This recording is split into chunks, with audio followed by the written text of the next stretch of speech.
Just give me that water. So thank you very much for coming tonight. Thank you for people who are first time here, and even bigger thank you for people who are already members to our group and who are coming on a regular basis. We've been around for about 5 years now, done quite a lot of talks, covered a lot of different subjects. People who don't know me, I'm Dr. Nash Jocic, and my expertise is in 19th century German classic philosophy, meaning Kant, Schopenhauer, Nietzsche, but also my interest stretches further into existentialism, Greek philosophy, religions, and tonight we're going to start a new cycle of talks, new round of talks. It's going to be in few coming talks again about existentialism. So until now I've covered a lot of ground when it comes to German classical philosophy. We covered Schopenhauer and Nietzsche extensively, Jung, some psychology as well. But I decided to move into existentialism because it's the next chapter, according to me, probably the last chapter in great philosophy. Albert Camus is a French philosopher and novelist. Some scholars argue, is he better novelist or philosopher? I think he's a very good philosopher, also very good novelist, but all his novels are actually very deep philosophical works. And Camus didn't have an easy job. To come after such a great minds like Nietzsche, Heidegger, Wittgenstein, Kierkegaard, Camus still managed to find something new, to bring us something that we didn't hear as much as it was mentioned. So his inheritance is a blessing.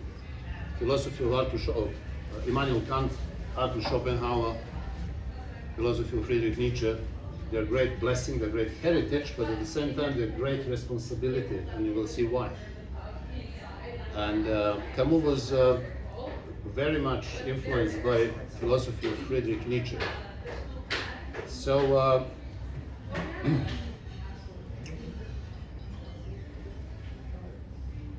Camus, as every other philosopher, tries to answer the question, what is the meaning of life?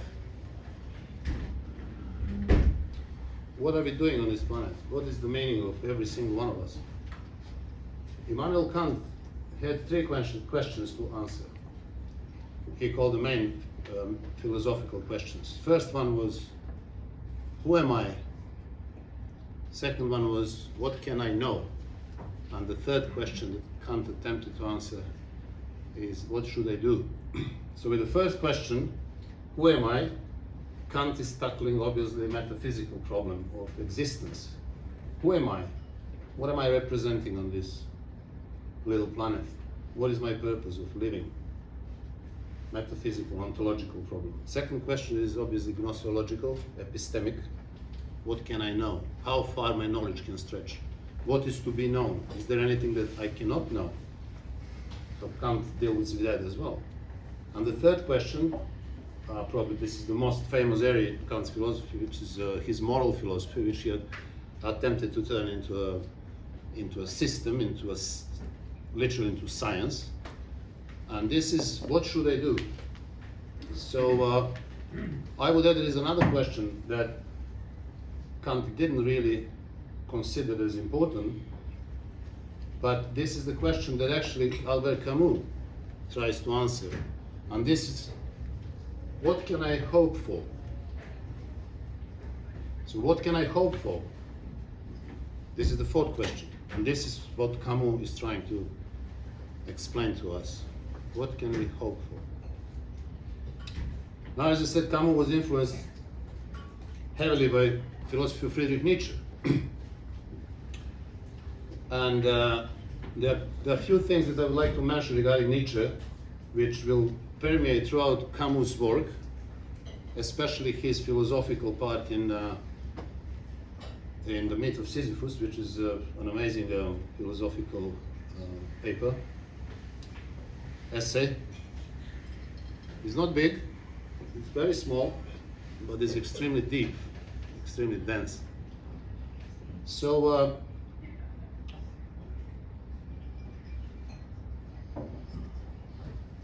in the paper written in 1872, Friedrich Nietzsche, the paper is called Truth and Lies in Non-Moral Sense.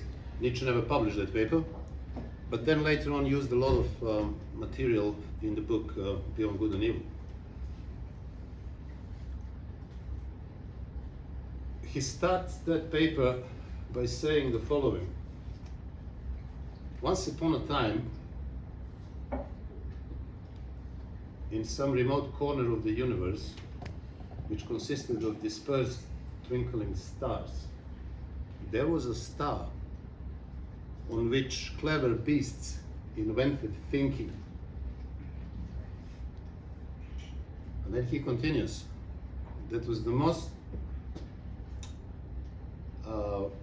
arrogant minute in the history of the world. Well, however, it was only a minute until the world, the nature, took a few breaths and planet cooled down and congealed, and clever beasts had to die. So what is Nietzsche telling us there?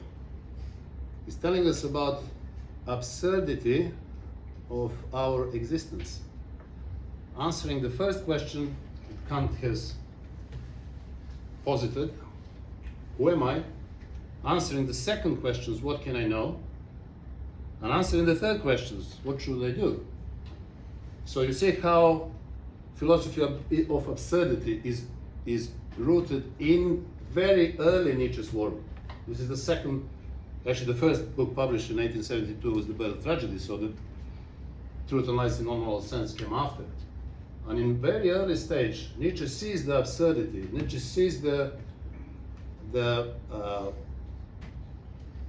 relativity, the arbitrariness of human thinking. This is an amazing paper that everybody should read. It's only 10 pages.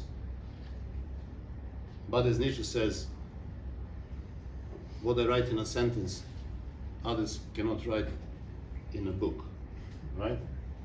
And in continuous, he says, and others cannot even write. So, the planet in that universe and humans, the clever beasts who invented thinking, actually, in the larger scope of nature, represent nothing. So it's a very pessimistic outlook. Camus takes that on board, seriously. And Camus deals with that problem. So, talking about Camus is not easy. Camus wrote a few novels. Most famous is definitely Stranger or Outsider, depending on the publisher, or publisher. Then he wrote The Fall, The Rebel. His essay, philosophical essay, The Myth of Sisyphus, was actually intended to be the one work, but publishers split that in two. So it was published in 1942. First, we have a novel called Stranger, and then 6 months later, the philosophical essay came second. Now, because I announced that we're going to be talking about philosophy of absurdity, I'm going to focus more in the beginning on his philosophical paper, The Myth of Sisyphus. And then, in our discussion, I will later remind everybody about his novels, and you can discuss that, what you read and what you can link or what you can argue against or for in those novels. So, as I said, let's start with Myth of Sisyphus. So how Camus starts that book? It starts, dramatically. He says there is only one real philosophical problem, and this is the problem of suicide. Imagine to start philosophical discourse with such a statement, such a quote. So why suicide? What is the problem with that? Is life that bad?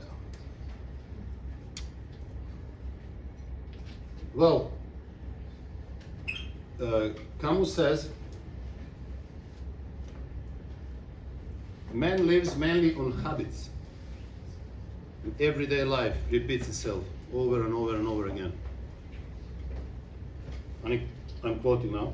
It says, a man wakes up in the morning, has breakfast, sits in the car, 4 hours work, break, 4 hours work, sits in the car, goes home, and again repeats Monday, Tuesday, Wednesday, Thursday, Friday, Saturday.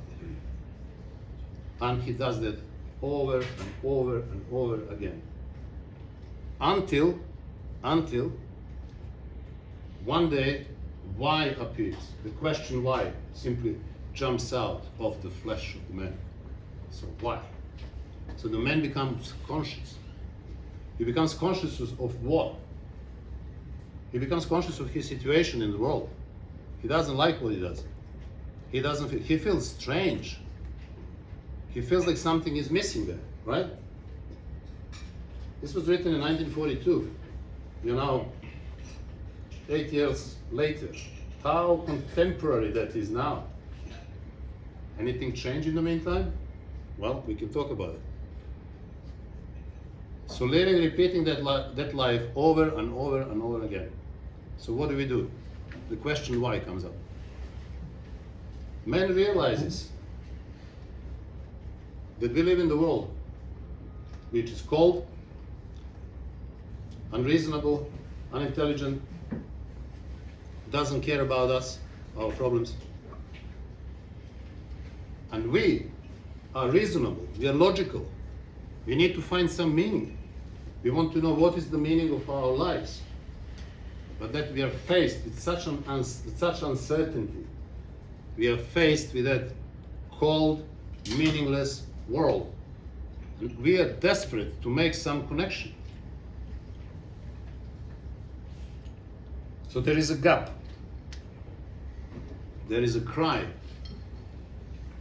to associate with that planet, with that nature, with that cold, irresponsible, unintelligent, unemotional place in which we will live. And this is what creates absurd. So what do we do in that situation? Camus says, well, the world was never short of religions and prophets. So what religions did? They offered an exit. Is either suicide or an exit. So in both situations, people can find the answer how to deal with absurdity. Pessimism, Schopenhauer, an extremely powerful philosophy, extremely convincing, unbeatable philosophical system of pessimism, created by Arthur Schopenhauer, offered an exit in simple repudiation of life, repudiation of desires, extinguishing of life. That was one way out. Another way out is religion. Religion gives hope. Don't worry about this life, don't worry about present. There is going to be something tomorrow, something better. And this is the reason why you should continue living and pushing for every day in your life. Now Camus says, all right, suicide is not acceptable because for absurd to exist, and this is very important, for absurd to exist, we need a mind and we need a world. So we need a man and we need the world. We need that tension between them. That tension gives the meaning of absurdity. So suicide means that you will eliminate one, you will eliminate man. You eliminate man, you eliminate absurdity. You lost. Not because you lost as an individual, because absurdity disappeared. With the death of a man, like everything else, absurdity dies as well. So come on, understand that absurdity has to be preserved. So the first thing that a man, conscious man, should do is to acknowledge that we live an absurd life. And then continue living in response to that. In defiance to what? In defiance to absurdity.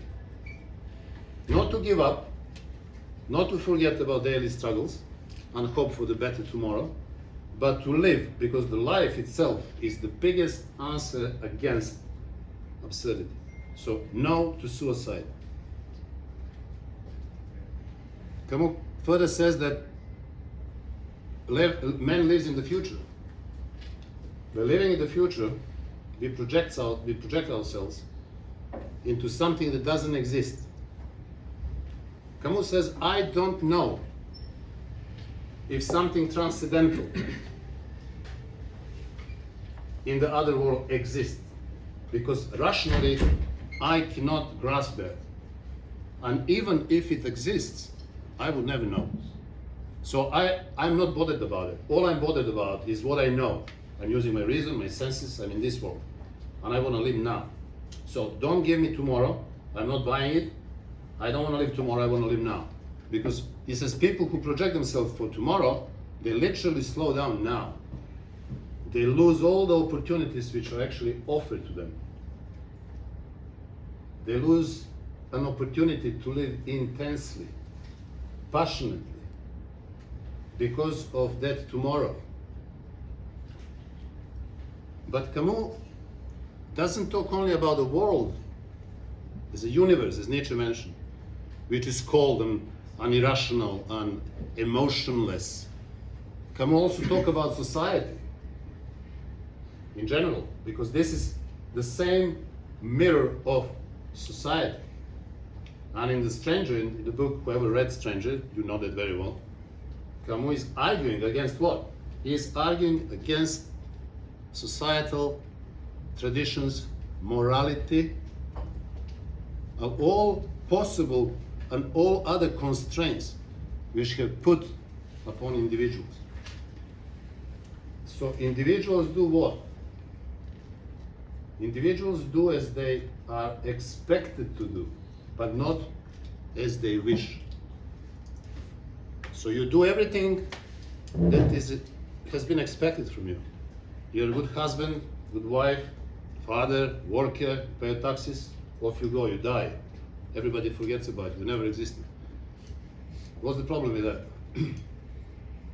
Well, the problem is, Camus says, that the flesh revolts. Flesh doesn't want that. Flesh wants something else. So are we to ignore flesh, blood, heart, emotions, instincts, passions, in order to be good citizens, in order to fulfill moral obligations? Camus says, no, this is actually the last thing that you want to do, because you only have now, you don't have tomorrow. So I think you've got an idea now what Camus is against, what he talks against, and what Camus talks after, what he wants us to do, what is his proposition. Well, Camus says there are three main consequences of absurdity. The first one is rebellion. The second one is freedom, and the third one is passion. So rebellion doesn't mean refuting things. You rebel by living. You're not succumbing to pessimism. You're not succumbing to hope or religion. You live. You rebel. Freedom. What is freedom for him? He says, I don't care about freedom. I don't know what it is. I can only talk about my freedom. I can feel when I'm free. And I cannot feel when you are free. There's typical existentialist claim. So how I'm going to be free? I can only be free if I'm conscious of my reality. If I'm conscious of the world and society in which I live, and which are suppressing me, which are cold, unreasonable, unemotional. This is my freedom. Acknowledging, understanding the world which I am in. As Heidegger would say, we are all thrown into the world. We get born, we don't ask for our skin color, we don't ask about nationality, religion, gender. We're just thrown, and all of a sudden we wake up. We talk one language, we have a certain color of skin, and here we go. So we are innocent. We are thrown out. So what do we do with that? We have to do something with that. We need to realize what is our reality. So this is freedom. And what about passion? He says absurdity, when you grasp absurdity, that becomes extremely passionate, and it never leaves you until the last day of your life, because you are so aware of the situation in which you live that you don't want to stop living. This is your fight, this is your rebellion, and you should live every moment as passionately as you can. This is how he lived, actually. Immoral, same as Sartre later on. We'll talk about Sartre a bit maybe today. Next talk, I was thinking to talk about Sartre more.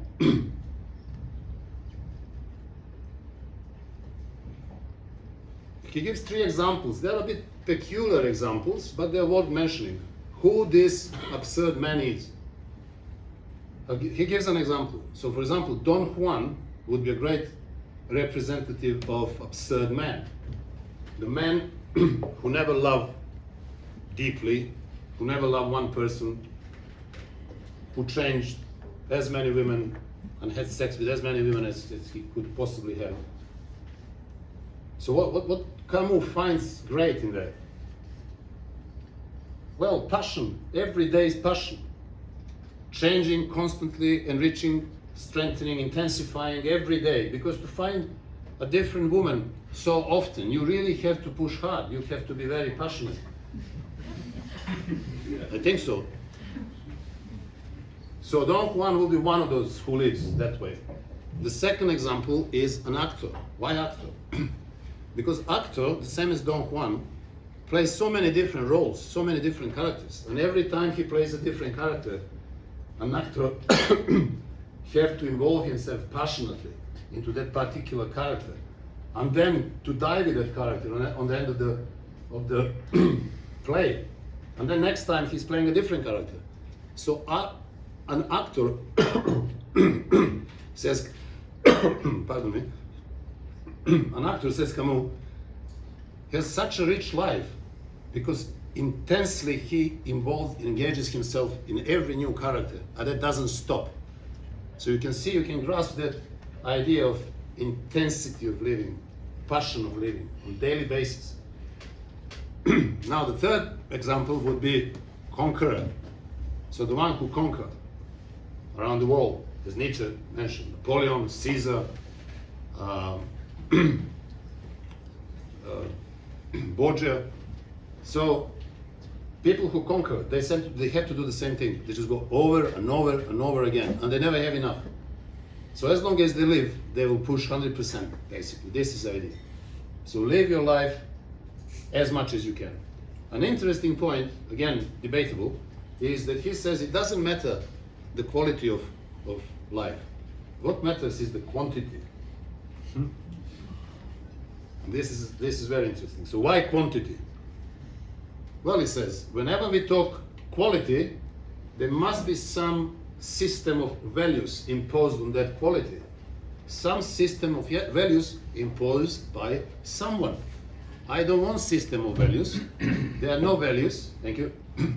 There are no values. And therefore, I don't want quality. I want quantity. He's a man who lives 20 years longer than another man. He has much higher advantage because he has 20 years of experience. I mean, in his terms, 20 years is a lot of passion and intensity in experience.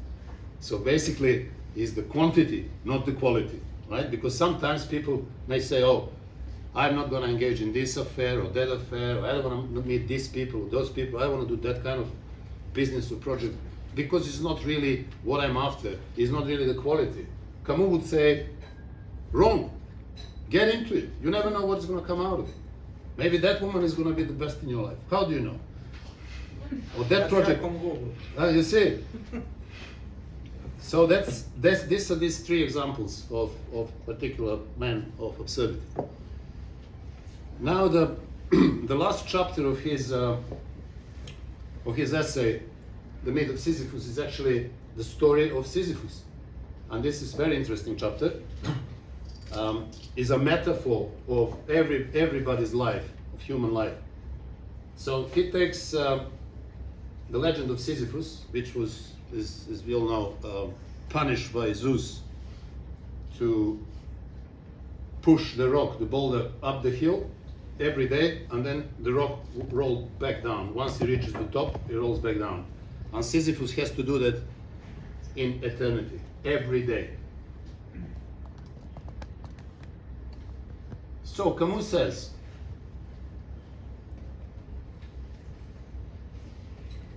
Sisyphus is doing that every day, and how is that humanly possible?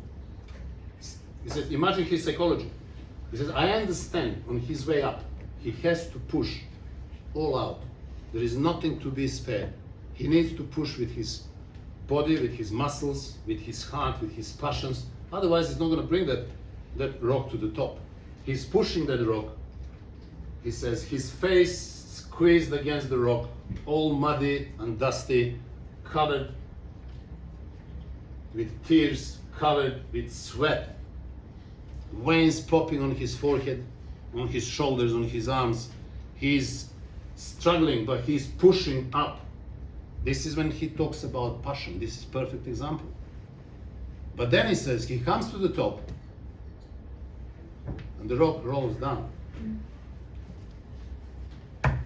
This is what interests me, says Camus. Sisyphus on his way down. He takes a long and slow step, and he thinks what he thinks. He becomes conscious. He thinks of the situation in which he is, and that is absurdity, is absurd situation. But what he does, when Sisyphus comes down, he doesn't succumb to despair, pessimism. He doesn't cry. He doesn't stop pushing the boulder. He starts doing it again. And this, for Camus, is the perfect example of absurd life. So as Sisyphus, this is our destiny. Nothing else we can do. He's in a desperate situation. Not desperate, actually. He's in an absurd situation. And we are all in absurd situation. And as Sisyphus, we keep pushing that rock up. We keep pushing, living our next day. But we should not slow down. There is no reason for that. But because we are conscious of situation, we are at the same time free. So he says, his last sentence is, one should imagine Sisyphus happy. One should imagine Sisyphus happy. So, I don't want to go into any of the novels, but I think one which will need answering and obviously discerning is The Stranger. Will be most applicable to the myth of Sisyphus. I hope I explained to you Camus' idea about absurdity, absurd life, how one should live absurd life, what are the main consequences of absurdity, rebellion, freedom, passion, and what freedom is, why we should not have any hope. So that would be it. Thank you for listening. And now I hope you will come with a lot of questions.